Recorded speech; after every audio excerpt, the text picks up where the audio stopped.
Joining us now, along with our resident skeptic, Chris French. Ladies, welcome.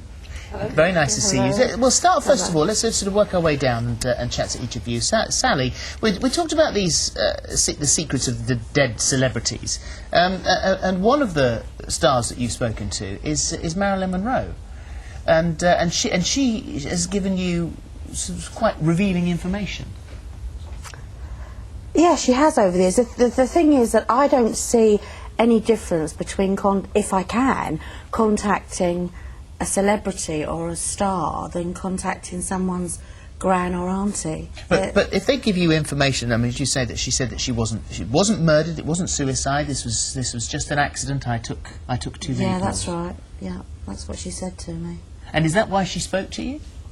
Well, when with the stars and with the celebrities, it's usually I'm approached by people like yourselves. It's not me wanting to talk to Marilyn Monroe. Why should I want to talk to her? If, with all due respect, she's not related to me. So it's usually. I'd like to talk to Marilyn. You'd like to. Well, that's what I mean. But she doesn't randomly decide to tune into Absolutely you. Absolutely not. No. So you make the bridge. I make the bridge, exactly. Yeah. It's when I'm, and what I think you're talking about, a time when I was writing for a magazine and they would give me a brief of literally dozens and dozens and dozens of dead so-called celebrities or stars, and I would, whatever I picked up on, there were lots that I didn't get in touch with, but there were many that I did. What's the technique? How do you get in touch? Well, I mean, that really, Philip, that's the $64,000 sort of question, because the technique is just there. It's literally like, it's like a light switch going, that's the only way I can describe it, going on and off. I believe that I am in touch with people that are around the individual, the sitter that I'm looking at. I don't deal with any what I call props. I don't use cards or you could say party crystal, but I don't use anything like that. Photographs, do you not? I do. I work. What tends to happen is I've worked with photographs all my life. Ever since I was a little girl, I've tended to pick things up with them. So people now come to me with their photographs, and I can. I mean, you know, there are going to be people that say it's observational, but believe me, it isn't. A lot of the photographs, I mean, one I looked at this morning, you couldn't see the faces, and you could only see the side. Yeah, your first experience was actually quite frightening. This is terrifying. You thought you were going mad. Yeah, absolutely, yeah. I didn't believe in all this stuff, and I brought up Roman Catholic, turned atheist in my teenage years.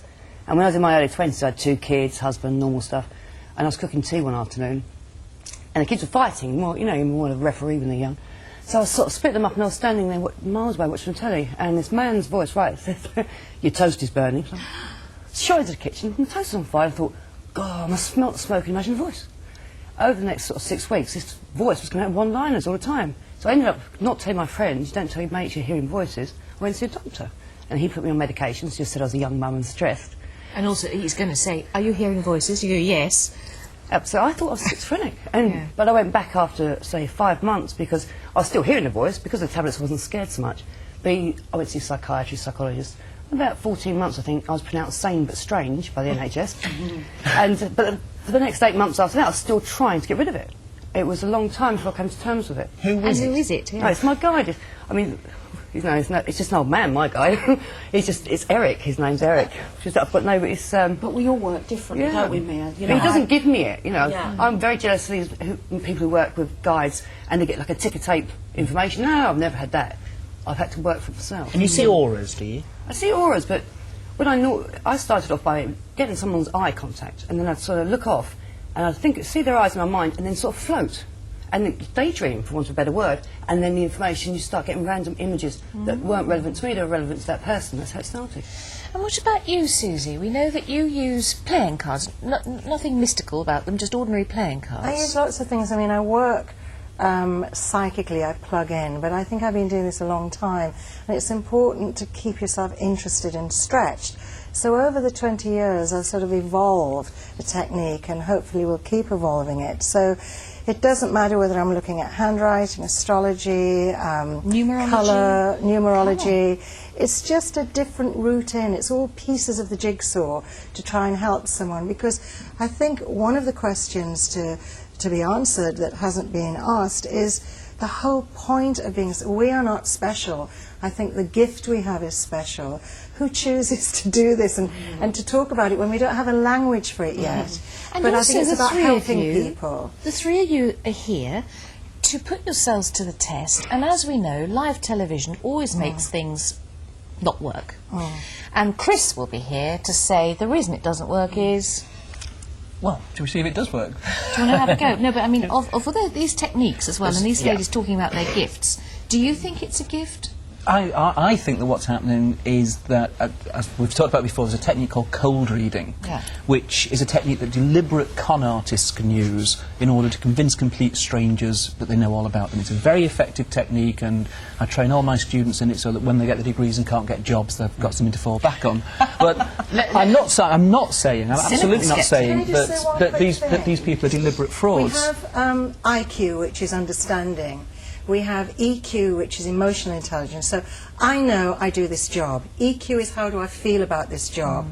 And then SQ is do I understand why I'm doing this job? Well, yes, we have got a guinea pig, Annie Seeley, who we've been sitting with all day. She's received 3 different readings from the 3 different ladies, and we are back with the results after this. Yeah, good luck. But before the break, we decided to put 3 of this country's leading psychics, Sally Morgan, Mia Dolan and Susie Johns, to the ultimate test. Yes, they all had to give a personal reading to just one person.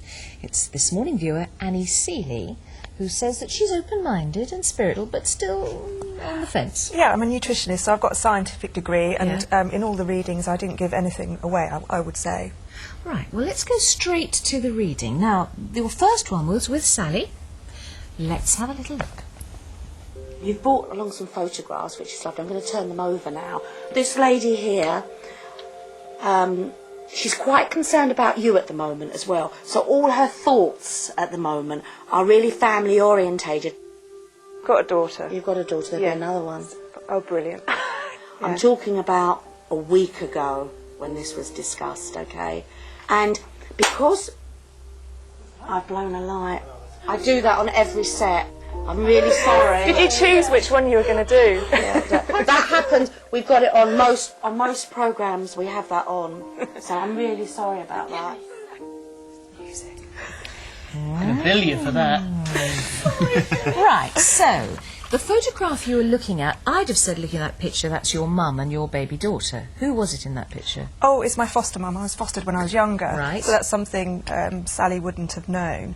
She didn't actually pick up on it being on my foster mum. You didn't say a mum, did you? No, you didn't. But she did say, she talked about one of her sons, and my foster mum has got a son, so it's something that I can't talk about on television, Fair really. enough, But it's a family complication. Yeah. All right, then.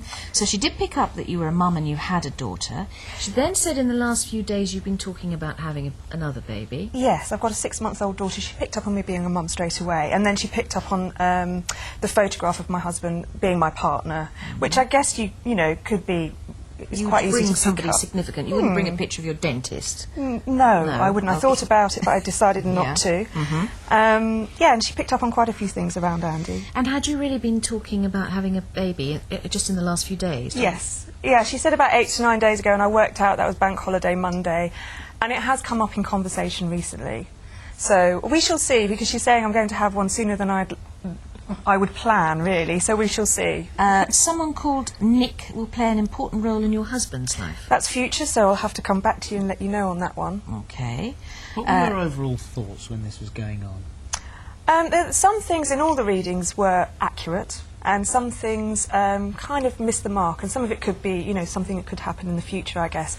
One thing that Sally said off camera, after the camera was rolling, was that I'm going to write a book. And she wouldn't know that I am planning on writing a book, and it's kind of something I'm just planning at the moment. I bought a book called How to Write a Book Proposal. So I think, you know, there are things that were very accurate there